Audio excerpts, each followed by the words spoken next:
Bienvenidos de nuevo. En esta ocasión vamos a estar visitando lo que es la perspectiva culturalista y ambientalista, además de los 3 argumentos que tiene cada una, viendo así sus posiciones y sobre todo qué dicen ante la adquisición de la segunda lengua en los infantes. Según Dipcon, la plasticidad neuronal, que es la capacidad del cerebro para reorganizarse estructural y fundamentalmente en respuesta a cambios ambientales, y el concepto de un periodo crítico para la adquisición del lenguaje, son pilares fundamentales para explicar la ventaja de la adquisición de una segunda lengua en la infancia. Pues esta plasticidad en la infancia permite que el cerebro se reorganice con facilidad en respuesta a estímulos lingüísticos. A este se suma el concepto del periodo crítico, propuesto por Eric Lindenberg, que lo define como un aprendizaje óptimo antes de la pubertad. Esto mencionado en el libro del lingüista Wolfgang Klein, donde habla de la adquisición de la segunda lengua. Durante este periodo crítico, los niños no solo aprenden de forma más rápida, sino que pueden llegar a un nivel de pronunciación y fluidez muy similar al de un hablante nativo. Por ejemplo, en un estudio con niños bilingües, se muestran que estos, al ser expuestos a 2 lenguas antes de los 6 años, el cerebro establece circuitos neuronales eficientes, lo que se refleja en una mejor pronunciación, en una mejor comprensión auditiva y en una respuesta más rápida. En cambio, en un adulto, al usar este mismo método, se necesita de un esfuerzo mucho más consciente y aún así es menos preciso. Otro argumento importante del innatismo es el aprendizaje de una L2 por medio de los mecanismos utilizados en el aprendizaje de una L1. Un ejemplo de esto son los errores por sobregeneralización. ¿Alguna vez han escuchado las típicas frases "yo no sabo" o "no he olvido"? Bueno, estos muestran cómo los niños intentan aprender esta segunda lengua por medio de reglas internas del lenguaje que han estado aprendiendo a lo largo del tiempo. Y claro que esto no es por mera imitación, porque como sabemos, un hablante nativo jamás diría esa clase de cosas. Según Villagarcía en el libro Adquisición y Bilingüismo del año 2022, este método explica cómo un niño trata de aprender una segunda lengua por medio de patrones ya adquiridos previamente y nos refleja 2 principales puntos. Primero, que este aprendizaje es un proceso constructivo y segundo, que es parcialmente inconsciente. Otro fenómeno que explica nuestro argumento es el umbral categorial perceptivo.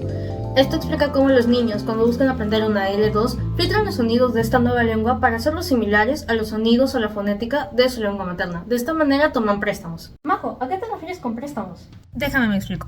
Según Ramírez Herrera, sobre las vocales largas en los préstamos del castellano al quechua-huanca, los aprendices de castellano que tienen como lengua materna el quechua-huanca buscan relacionar un concepto muy particular de su lenguaje en el aprendizaje del castellano, el cual es la longitud fonética de las vocales. Como sabemos, los hablantes de castellano no tenemos esta longitud fonética en las vocales, como pueden ser considerar algunas vocales como largas, otras como cortas. Sin embargo, pese a que no exista esto en nuestro idioma, los aprendices de quechua-huanca, principalmente los niños, tienen una gran tendencia a utilizar estos conceptos para aprender nuestro lenguaje, para aprender el castellano.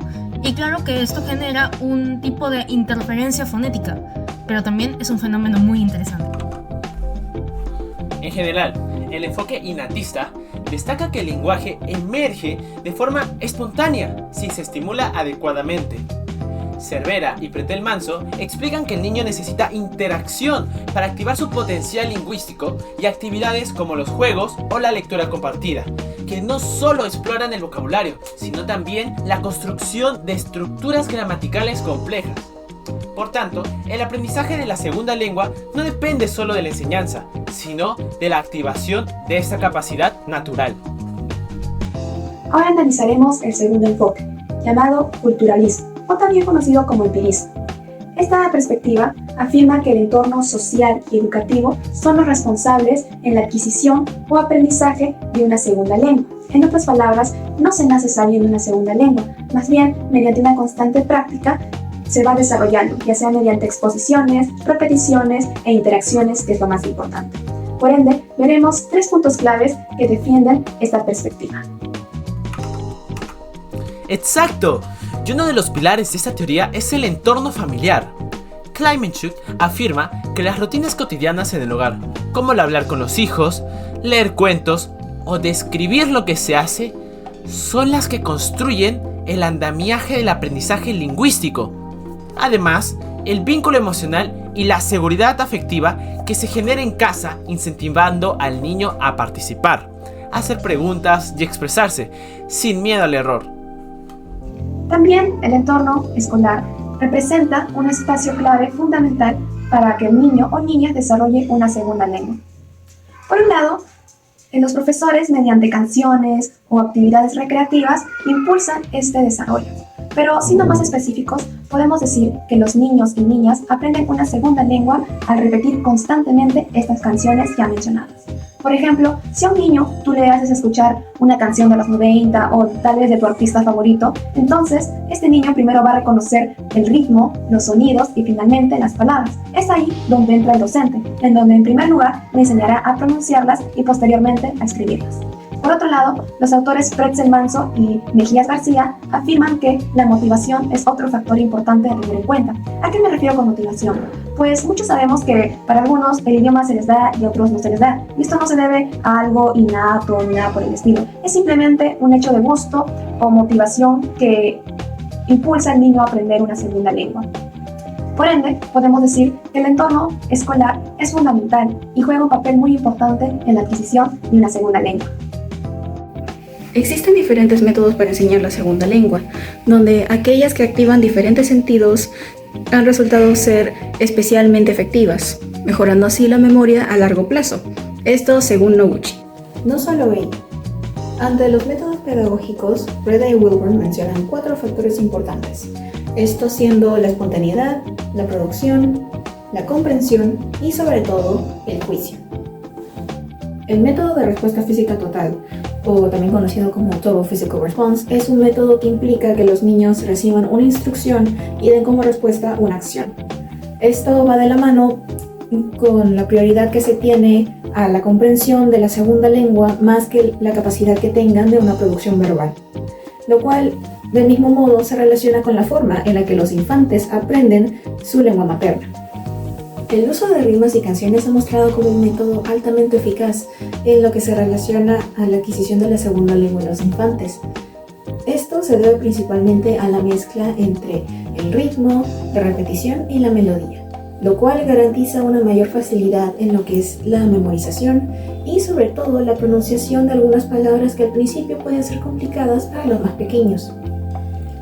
En relación a esto, se ha demostrado, según Paquet y Rieg, que un 80% de los niños demuestran que este método resulta ser eficaz, ya que pueden recordar palabras con mayor facilidad y sobre todo replicar algunas estructuras que identifiquen en las canciones y que se les hagan más familiar debido a lo previamente aprendido en su lengua materna.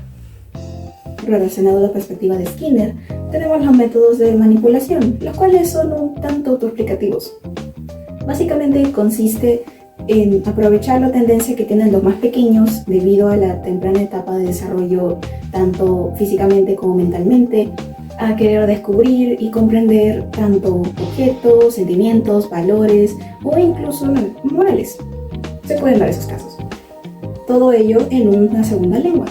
Por lo tanto, se incentiva a los más pequeños con retroalimentación, con nuevas palabras y sobre todo fomentando esa curiosidad que sienten. Las actividades con flashcards son utilizadas ampliamente debido a la facilidad que tienen en relacionar una imagen con una palabra, de forma tanto visual como directa. Este método favorece lo que es el reconocimiento tanto del vocabulario como la conexión que hay entre el propio concepto y su representación lingüística. Además de ello, este método resulta muy versátil, ya que es posible adaptarlo a lo que es diferentes temáticas, como vendría a ser números o comida, o en algunos casos, astros. También cabe recalcar que el método no es puramente visual, ya que según lo indique, el procedimiento con el método puede ser de una forma también auditiva, de forma que el niño tenga que nombrar o incluso se debe señalar la flashcard correcta según lo que escuche de parte de algunos profesores. Las actividades de manipulación implican, valga la redundancia, que los niños manipulen, usen e interactúen con objetos físicos que puedan juzgar y clasificar a base de, por ejemplo, su nombre o su función. Esto básicamente ayuda a mejorar la eficiencia de su capacidad automotriz y sobre todo en lo que es su conocimiento espacial del entorno y de algunos objetos que se pueden encontrar en su vida diaria, que algunos son bastante comunes, como por ejemplo si se encontraran con una manzana. El niño ya sabría cómo decir esa palabra en su lengua materna y en una segunda lengua que esté adquiriendo, pasando a palabras un poco menos útiles, pero que de todas maneras van a ver por el resto de su vida como si se tratara de lo que es un sombrero. Centros como la Jump Immersion School o el Helen Dorn English Educational Group han dado resultados favorecibles en lo que se trata de la adquisición de la segunda lengua. Esto debido a que ambos centros emplean lo que serían los métodos de Montessori y Reggio Emilia, los cuales están a base de los 4 métodos mencionados anteriormente. Esto además nos ayuda a resaltar de que el centro común de una buena gestión de aprendizaje con todos estos métodos es que tengan un entorno afectivo, lúdico y sobre todo significativo. En conclusión, ambos enfoques, el innatista y el culturalista, se complementan más a comparación de lo que se contradicen, pues la biología infantil ofrece una base favorable para el aprendizaje, y esto gracias a la plasticidad cerebral y al periodo crítico. Sin embargo, es el entorno afectivo, educativo y metodológico el que activa ese potencial y lo convierte en una competencia real. Es por eso que la adquisición de una segunda lengua en la infancia no ocurre de forma automática y ni puede depender solamente de la edad, que depende de una combinación dinámica entre predisposición biológica y estimulación externa. Sin embargo, consideramos que la visión culturalista puede explicar mucho mejor lo que es el fenómeno del bilingüismo, claramente desde el enfoque de la práctica y el aprendizaje dinámico.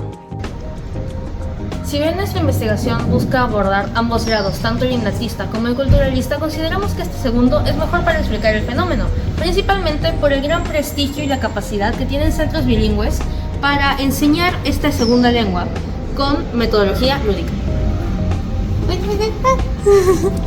Tenemos nuevas preguntas. ¿Qué ocurre cuando un niño aprende una tercera lengua y no solo una segunda? ¿Cómo influye la distancia fonológica entre la lengua materna y la nueva lengua? Y por último, ¿qué pasa si el entorno familiar no ofrece apoyo lingüístico suficiente? Somos Lingualab, esperamos que este video te haya gustado y nos vemos en un próximo. Bye.